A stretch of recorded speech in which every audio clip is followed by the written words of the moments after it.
Hello everybody, this is Salil Tripathi from the Institute for Human Rights and Business, and today I'm with Dr Sandel, who has written on justice, on morality of the markets and of the way the world works, and seeing it from an ethical perspective here at Harvard where we are meeting.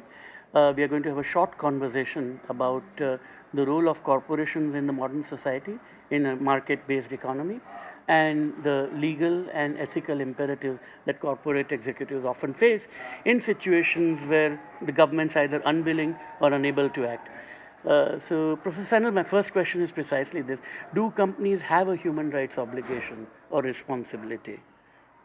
In a word, yes. Yes. Corporations do have a moral responsibility to respect the human rights of their workers, and more than that, to be concerned for their welfare, for the welfare of their workers, as well as the welfare of their consumers and the communities they serve.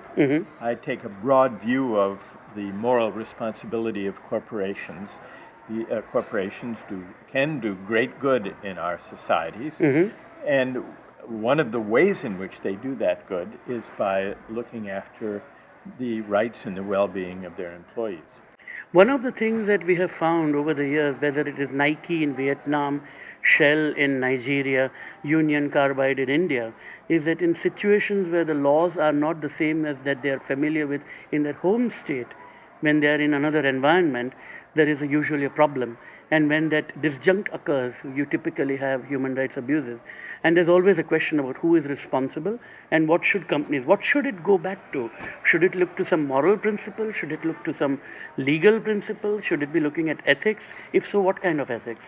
I don't think the law itself can always provide an adequate basis for the way corporations should treat their workers. If a company is operating in a country that has lax human rights standards, for example, or environmental standards, or health and safety standards, that is no excuse for the corporation to treat its workers in such a country less well, less decently, than in some country that has other laws.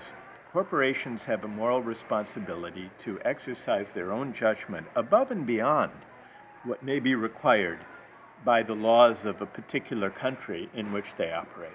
What is that standard? What is that standard we are talking? Is it based on the Universal Declaration of Human Rights? Is it on some broad principles of ethics? I think it's not strictly a legal matter. It's a moral question. And it's a question that goes to the heart of the moral purpose and the moral responsibility of corporations, which includes contributing to the common good by producing valuable goods and services at a price people can afford. But it goes much beyond that. It goes to treating its employees as well as its consumers in a way consistent with respect, with for their decency, dignity. for their dignity. So this, I would say, is a moral principle that responsible corporations should observe quite apart from what the laws might be in whatever country they happen to be operating in. One of the statements that's often used by people in this regard is what Milton Friedman said, that the only rule of business is business. Right. Of course, he meant that in a rule-based society, which is the part people normally don't speak about. But if that is one view, what seems to be occurring, if you look at the business and human rights landscape, is organizations like Amnesty, Human Rights Watch, are increasingly turning to corporations because they seem to think that the state has failed. Because the state doesn't do it, you go to the company. Well, in many places, states have failed adequately to respect human rights, and in those cases, I think it's important to look to whatever other actors, including companies, are operating in those states or in those communities who can uphold higher standards. Milton Friedman famously argued that the only purpose of a corporation is to maximize shareholder value. Absolutely. I think that's too narrow a view of the purpose of the corporation. The purpose of a corporation is, and this is why it's chartered under the laws of various countries, is to contribute to the common good. Now, typically, it contributes by producing valuable goods and services, but not only in that way. Its purpose is not only to make a profit, but also to contribute to the well-being of employees, of consumers, and of the communities that are its host. And so I think Milton Friedman's definition of the purpose of a corporation Needs updating, certainly. much too narrow. Yes, indeed. One final question. Historically, we looked at multinationals as those coming from the West or maybe Japan.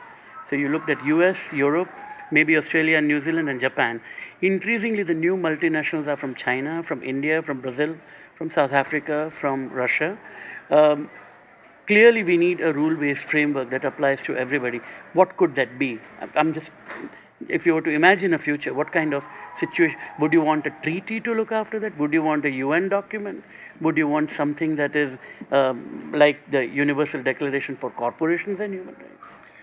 I think the Universal Declaration of Human Rights could be adapted and enlarged and extended to include responsibilities of corporations and to spell out those responsibilities more fully, especially at a time, just as you say, when multinational corporations come from a great many countries, not only from the West. I think it's important to develop together norms of decent behavior, respect for workers, and the other moral responsibilities that corporations serve. This should be a matter of global discussion and deliberation, but it should aim at realizing moral principles that can be embodied in a set of norms and in a set of principles that corporations, wherever they may be from, recognize are important to uphold. Thank you so much indeed. I know you are busy, and it's wonderful to have had this conversation. Good to speak Thank you with very you. much indeed.